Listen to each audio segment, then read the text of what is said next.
end, they will understand that if they waver in loyalty, they are at risk of losing their privileges and at the risk of being prosecuted. And definitely this is what we are seeing happening in this country. The IGG has also been posturing for quite some time, and I can tell you that, for example, Kampala Capital City Authority has been listed year in, year out as one of the most corrupt local government, you know. I think that has always been. For the past 5 years, records show that KCC has been listed, topping the list of the most corrupt under the category of local governments. And we have petitioned the IGG, of course, requested that KCCA needs to be given a special priority. And she has over time said that a special commission was going to be put in place to investigate what exactly is happening at KCCA. But up to now, we don't see that coming through. So for me, I think the only way forward is for citizens to take up this fight themselves. When someone asks for money, we now have phones, record them, circulate, and the fight will be carried from there. Otherwise, if we leave this fight to institutions like police, courts, which are listed among those that are really corrupt, then we might not achieve much from there. Thank you. Thank you, Doreen. Let's have Rakojo, and then we have Jonan.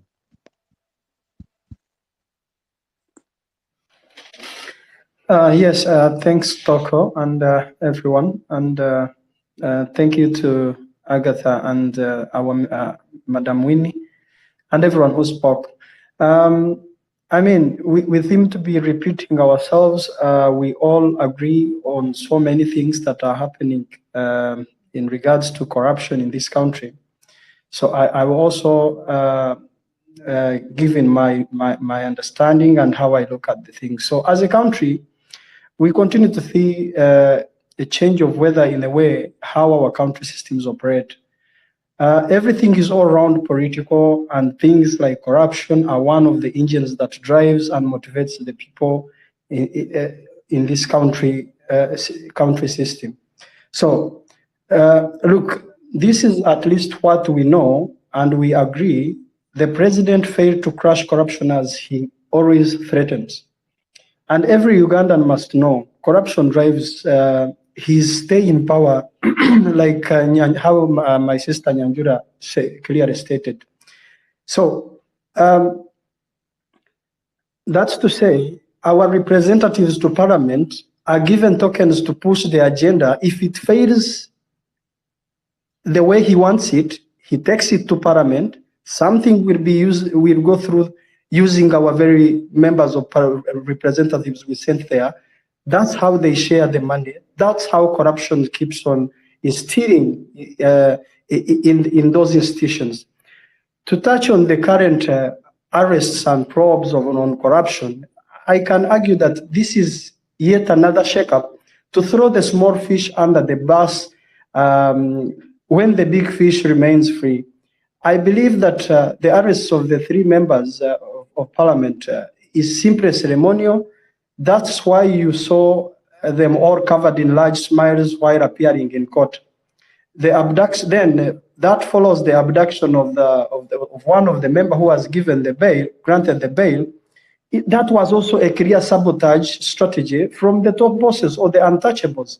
There is also a possibility that even the member himself, he knew that he was going to be abducted or whisked away. Our speaker here, one of our speaker here, he was proposing that suing these characters, blah, blah, in large numbers and whatsoever.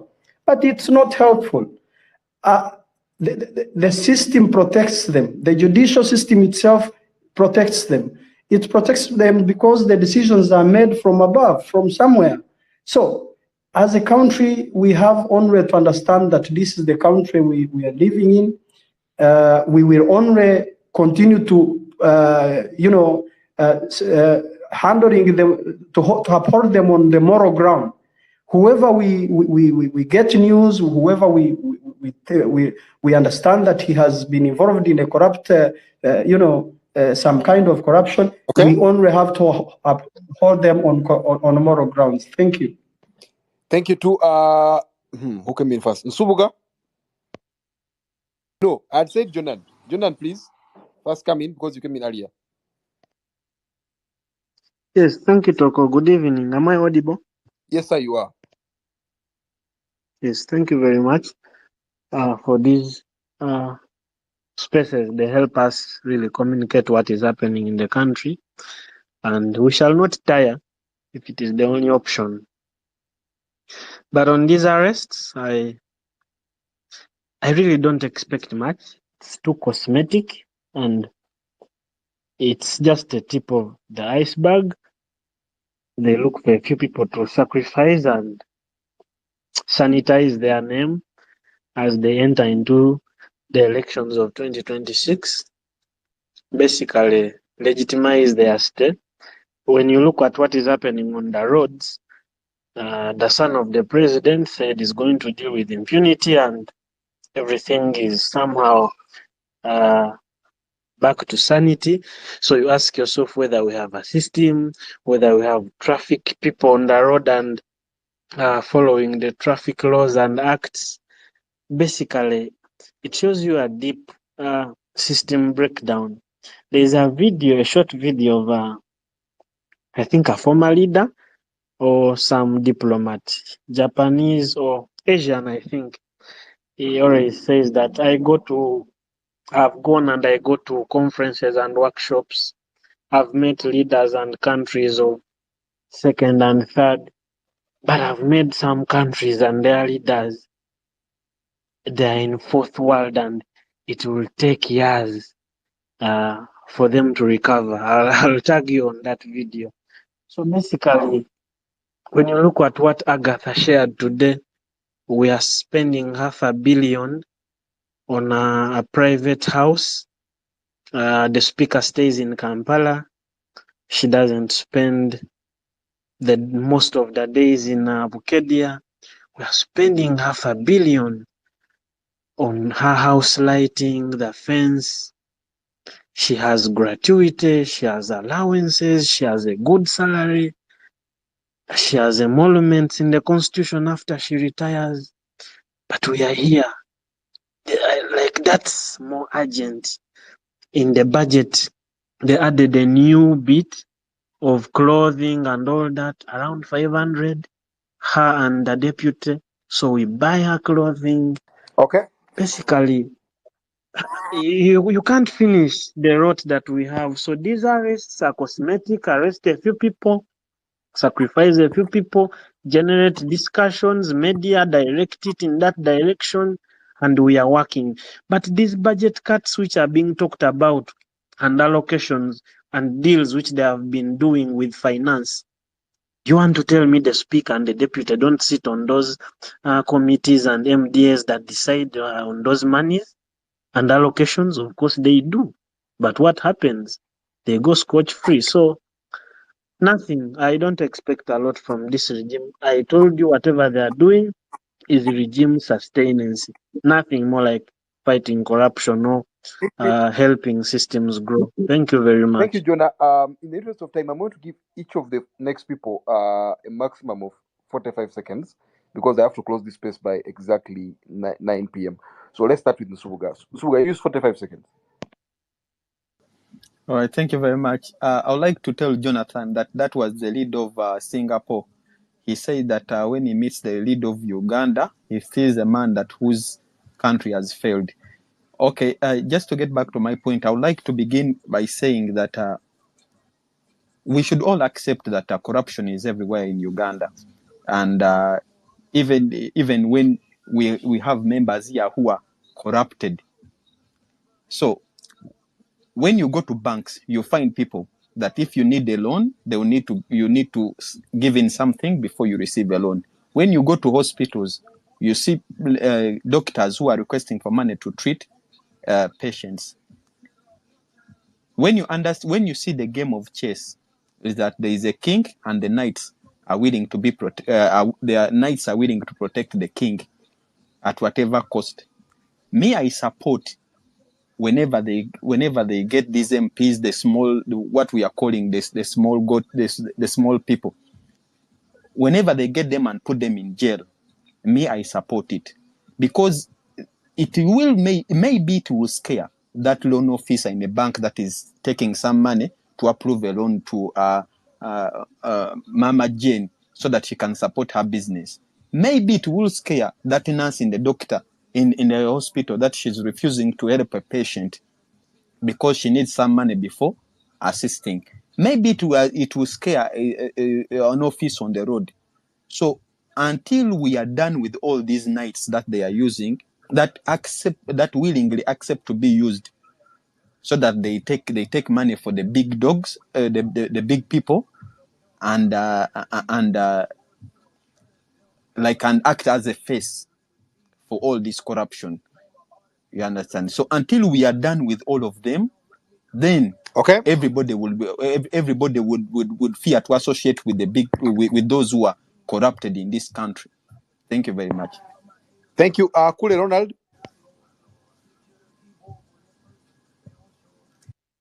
Yes, thank you so much, Mr. Toko, and the whole team of Agora for hosting this wonderful space. In my own view, I will begin by asserting that we all know and we are aware that the current Parliament of Uganda, majority of the members of the Parliament are involved in corruption scandals, either directly or indirectly. So the act of arresting these members of Parliament on accusations of corruption, which are not actually clear, is that there is need to instill fear in Parliament so that these members of Parliament who are either involved can get scared. There is need to develop that fear amongst members of Parliament. Question corruption.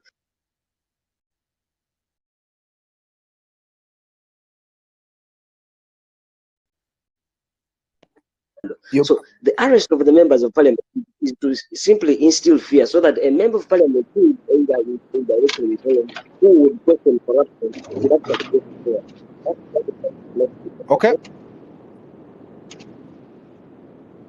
Okay, unfortunately, we can't hear you anymore, Kule. I'll have to move to Maiga. Yeah, thank you, Toko. Thank you, Agatha, and the whole team of Agora. I missed Honorable Winkiza, but then I'll go straight to the point where, okay, to the old things that happen in this country. There's a question I've asked myself several times, like how did, in quotes, the elites allow us? How do we allow ourselves to be here? And that question goes mostly to the elite group of people. Because looking at everything, this is no longer corruption. This is why I disagree with most of you. This is no longer corruption. This is thuggery. Like where on earth will a speaker who earns money puts money in the budget to allocate it to her private property? This is thuggery. Where on earth? Where? Like literally, I'm even wondering. Like Uganda is still existing. Maybe we are living in a secularized country. Where on earth will members of parliament ask for a percentage before they pass the budget? This means that actually this explains that a lot of the money that we pass in the budget is actually going to individuals, not to do what is meant to do. And also this explains why you see a few individuals getting a lot of money from the budget, but not actually making sure that the money that goes through the budget goes to meet the service deliveries in this country. So this is no longer corruption, no way. This is thuggery. Now, this whole thing of arresting people, this is just posturing into the international community. Anyway, thank you, guys. Thank you. Can we have Henrietta at this point? A lot of men voices. Maybe Henrietta Wamala, can you come in at this point? And if you're speaking, your microphone is muted. Okay. I'm sorry. Yes. I think I'm sorry. I'm driving, but I hope you can hear me.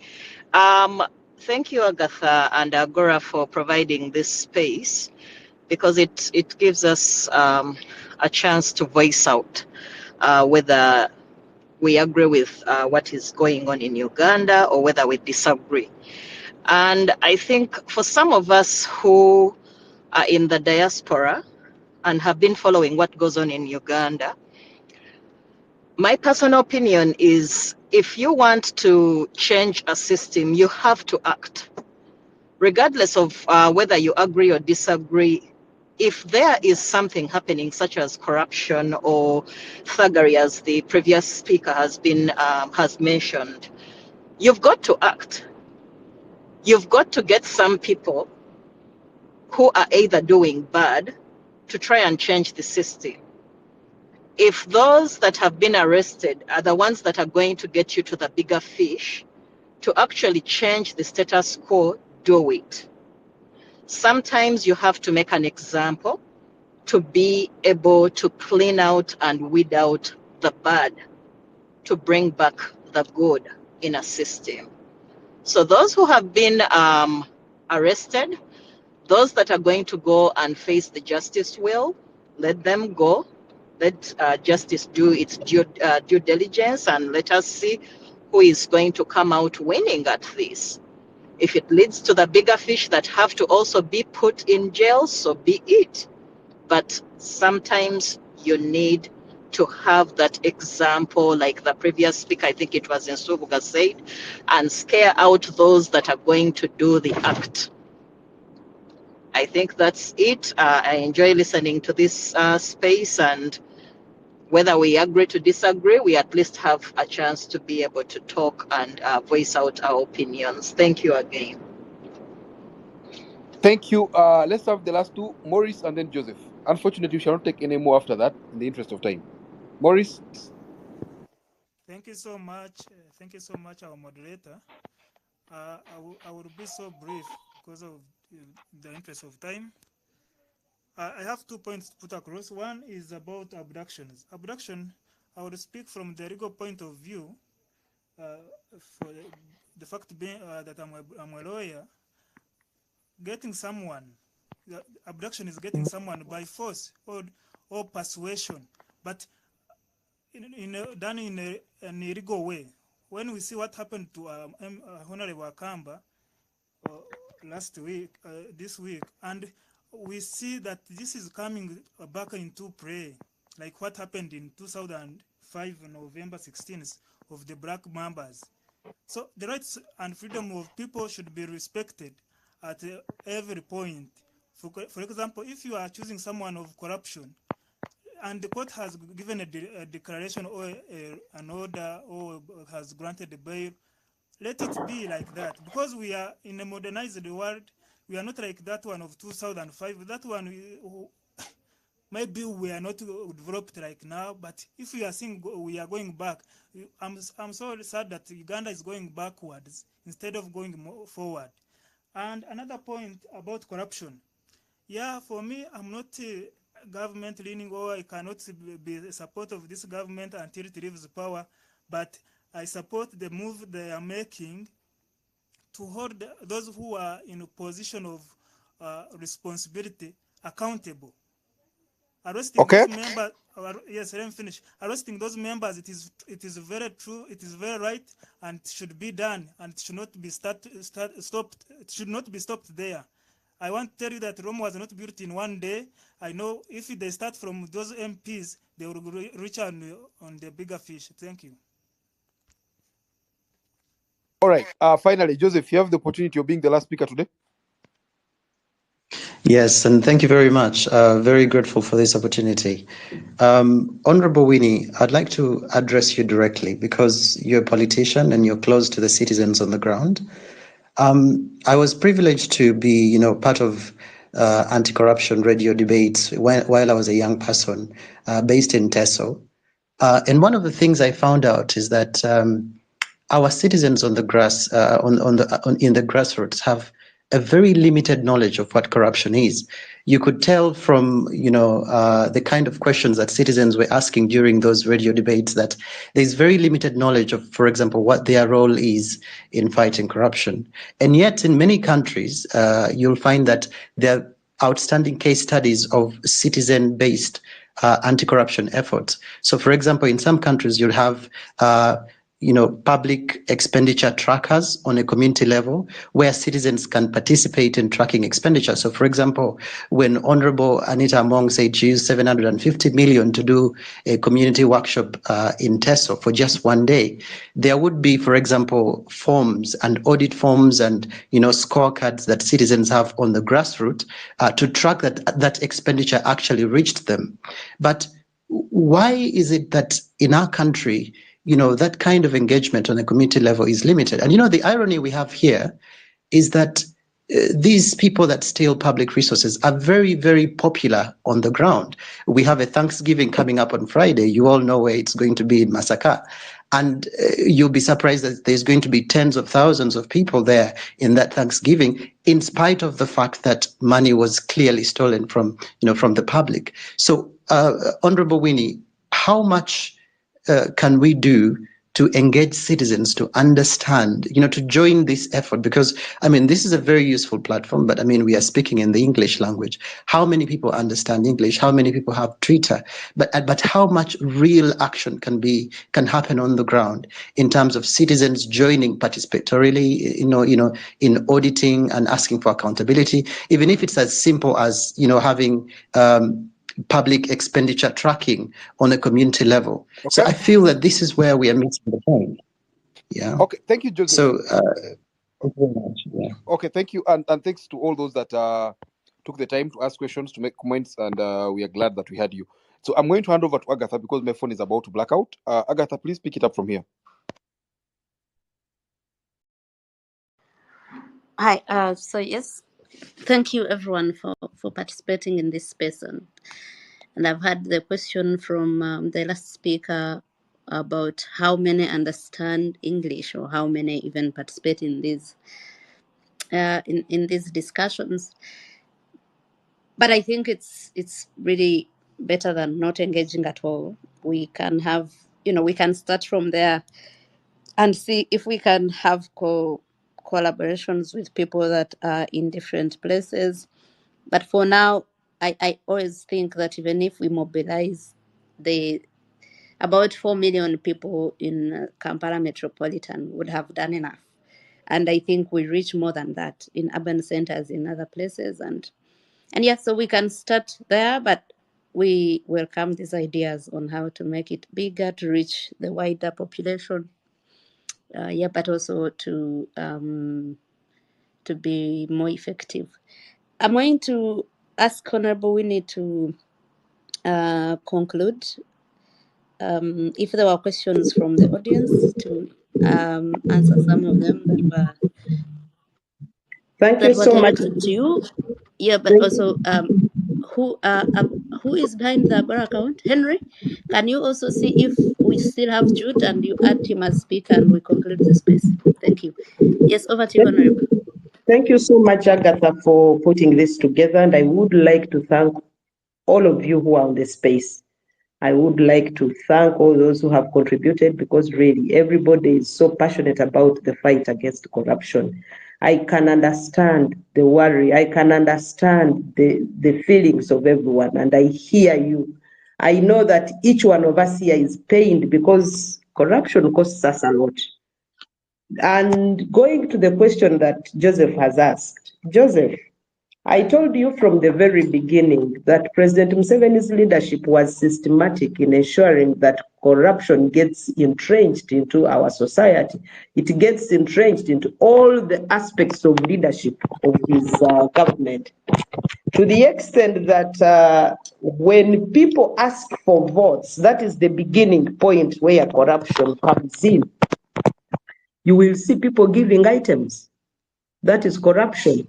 We have time and again asked for the constitutional interpretation of what it means for a sitting president who continuously gives donations during a campaign, and yet there are laws that stop candidates from giving donations, but he has refused.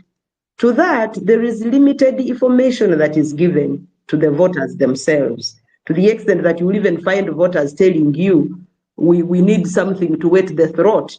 They don't know that this is an act of corruption.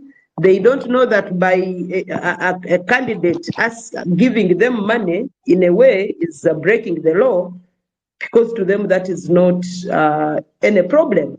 And this happens because many people now no longer know about corruption. And why has this gone to this? The country was impoverished from the word go. When President Museveni took on leadership of this country, the first thing he did was that economic reform that he came up with, where he robbed the Ugandans of their money in dollars, in billions of shillings, by changing the currency and reducing some zeros. You who had $1 million, you walked home with some 700 shillings. All that was part of a thieving regime, and Ugandans didn't know it. So as a result, the whole society is poor. Because of being poor, even someone who brings 1,000 shillings to a Ugandan will change their mind in terms of voting and in terms of thinking, because that 1,000 helps them to buy a paracetamol that sorts the ailing child in the family. So it is really upon us. It is upon us to take on the fight against corruption. Yes, it is true, very few Ugandans can read and write. Very few Ugandans can understand this English that we are talking. But those of us who are in this space, we come from different areas. I come from the Bakonzo community. There are those who are coming from the Baganda community. There are those who are coming from the Banyankole community, the Acholi community, the Aluru community, the Itesot. All of us on this space, it's our responsibility. I've seen my friends from Ubunyoro, Kitara. It is our responsibility to preach the gospel of the fight against the corruption. In fact, it reminds me of this fight that was started in 2012 under the Black Monday movement. And that is when I knew that President Museveni's regime thrives on corruption, when he started hunting for the likes of Jackie Asimwe, Bishop Zach Niringiye, the likes of Arthur Larocque, the leaders of the Black Monday movement. It was headed by the Ugandan NGO Forum. Many organizations like Action Aid, Muwonge, Deniva, Forward, and many others participated in this cause. But because it was gaining traction, President Museveni banned the participation of citizens in the fight against the corruption. That is when I came to realize that his government thrives on corruption. Under the Black Monday movement, the initiators had given a series of monies lost in different departments of government to corruption. And in their view, they were rallying citizens to take up action against the thieves. Possibly around that time, if we had allowed them to continue, maybe something would have happened. Just like colleagues on this space are saying, at least this is a start. Let's see whether it will bring out something. Let's see whether possibly some people will start getting afraid of being corrupt. I know that you and I have a role to play. And I know that we shall speak and speak. Like my sister Nyanjura did mention, if you are not corrupt, you are not looked at in good faith amongst the population of this country, because now it's becoming a lifestyle. The corrupt are glorified, the corrupt are appreciated. When they reach in functions, they are given the front seats. When they reach in functions, they are the king crocodiles. But we have to make corruption very risky for people, to the extent that where they go, we shout at them. Where they pass, we call them names. We name and shame. Maybe in a way, they will stop it. And our country will be a better one. We shall have services. Every time I go to Kasese and I use the Muwonge Kampala road, I really wonder whether we still have people who care. And yet thousands and thousands of millions of money is being spent under UDRA. You ask yourself, are we really in a country that considers human beings as human? When you go to the schools and you see how the children are languishing in schools that we call schools, and yet they don't really qualify to be called schools. you all collapse. All that goes back to the cost of corruption. Corruption has an effect that it has on the service delivery and therefore humanity. So, Joseph, all of us have a duty to play. Indeed, it is true. Our people in the grassroots know little about corruption. In fact, that's why they will even tell you that when someone is corrupt and you want to shame them, they will say, after all, he's our thief. You don't have to mishandle them. You don't have to mistreat them. After all, he has been paying school fees for our children. And so we have been eating part of the money anyway. And it comes back to what the IGG called the corruption functionality approach, and said this approach helps to explain why corruption persists. That the approach urges that people believe they must rely on corruption, be it small scale, bribery, or grand corruption, to solve the socio-economic or political problems that they face. That is the same that Museveni is doing. He doesn't want to call it corruption, but every other day, when he begins to make his appointments, when he wants to maybe persuade some politicians to get back on track, he will use it. And we don't even want to call this corruption, but abuse of institutions of government is also some form of corruption. When we see the army on the roads and it's not the traffic that is now managing the roads, it is also some form of abuse of power. That is corruption. So corruption is in many forms. We may not necessarily just confine it to the stealing of money, but even those who have power, when they abuse it, when they excessively use it, when they take it to where it is not supposed to be used, then we know that that is some form of corruption, because I can see Muhozi starting to read from the same book like the father reads from, of saying when you are in power, then you must take over all agencies of government and use them the way you want to use them. Agatha, Toko, Spire, and everybody who is in the fight against corruption, we salute you. We know it's not easy in a country like ours. We know the costs that you have to pay. We know the challenges that you are going through. We have gone through the same in one way or the other, but all we can say is that we shall never give up. We can never tire from fighting. We can never tire from talking the truth where it need be. And I want to say the fight is on. It is you and me that can make Uganda a better place for all of us to live in and enjoy our taxes. Thank you.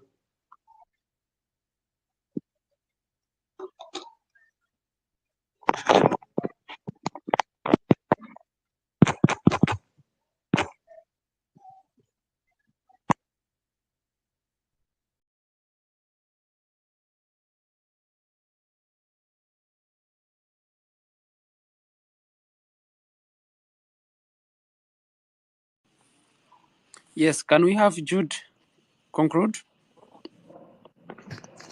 Okay, thank you. I'll just say something very brief. I've listened to the speakers and the contributors. They all make very insightful points. But maybe one parting shot on this subject of corruption. It's important that we don't look at corruption through a purely political lens. Maybe not political, but a partisan lens. If we look at corruption as a President Museveni problem, the tendency is to assume that when President Museveni is not there one day, then you're not going to have corruption. But that is simply not true. Corruption has become embedded in the way in which public service works. Corruption has become a way of life. The reason we have members of parliament engaging in all acts of corruption is also because they were initially extorted by their voters. Anyone who has campaigned, I think Honorable Winnie Chiza has alluded to it. Anyone who has tried to campaign for a seat in parliament will tell you the cost of winning a parliamentary election in some places is well over $1 billion Uganda shillings. So when individuals go to parliament, they are literally looking to make a return on their campaign expenditure. And therefore, that is the first area where we have to focus when it comes to members of parliament. And this is not something which is going to stop just because a handful of members of parliament get charged before the courts of law. It's a systemic problem, and solving it requires an approach that simply does not focus on either President Museveni or who. It's tomorrow you may not have President Museveni, and then you'll still have corruption. As we have seen the experience in some countries, we can see what's happening in Zimbabwe, where they were worried about Robert Mugabe, and Mugabe is not there. And they still have political oppression, they still have arbitrary arrest and detention and violation of human rights. And so we need to focus and try to encourage the ordinary citizens that corruption is a problem that affects all of us. And corruption does not have a political color. It's not yellow, it's not red, it's not blue. We need to therefore look for solutions that transcend a partisan lens. And therefore, we should be able to call out any attempts to weaponize the fight against corruption. When individuals who are targets of charges belong to our political groupings, we should not be quick to assume that they shouldn't be held accountable. I for one, think that when I look at the charge sheet brought against these 3 members of parliament, there is an allegation made that they tried to extort the Uganda Human Rights Commission, and by promising to increase their budget if a percentage of their budget would be paid to them. That's a serious allegation. We don't know whether it happened or it didn't happen, but I think it's important for us to not rush to conclude that maybe these members of parliament are innocent and they are being targeted for political reasons. When we use that approach, nobody is ever going to be held accountable.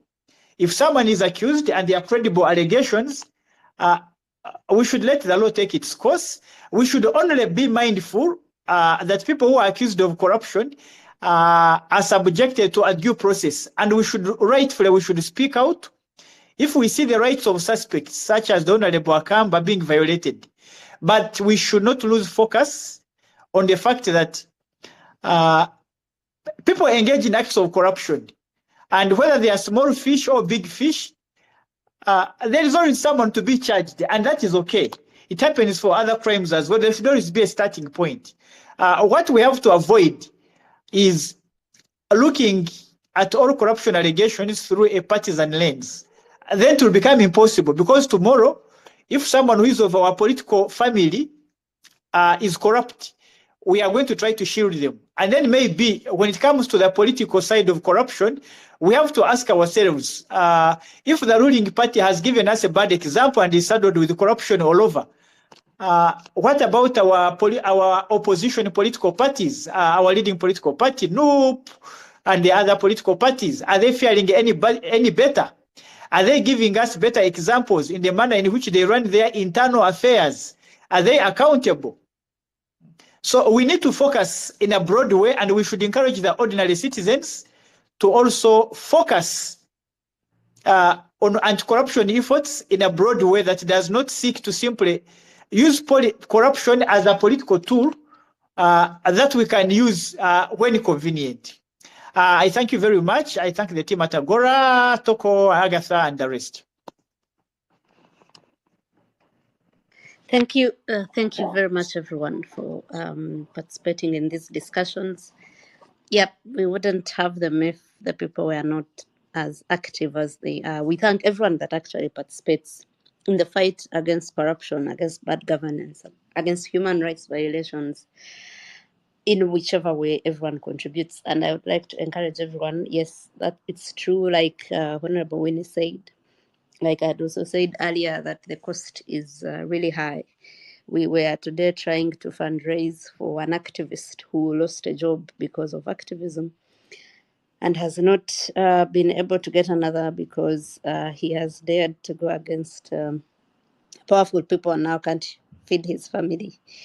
And that's the cost, which I hope that one day we can all persevere in that way and overwhelm the corrupt and the misleaders as they seem to be. Thank you for participating today. We'll probably have another space about the evictions of vulnerable people by NEMA and other authorities on Thursday if we are able to pull it off. But if not, we can wait for another discussion next week. Have a good week ahead, everyone.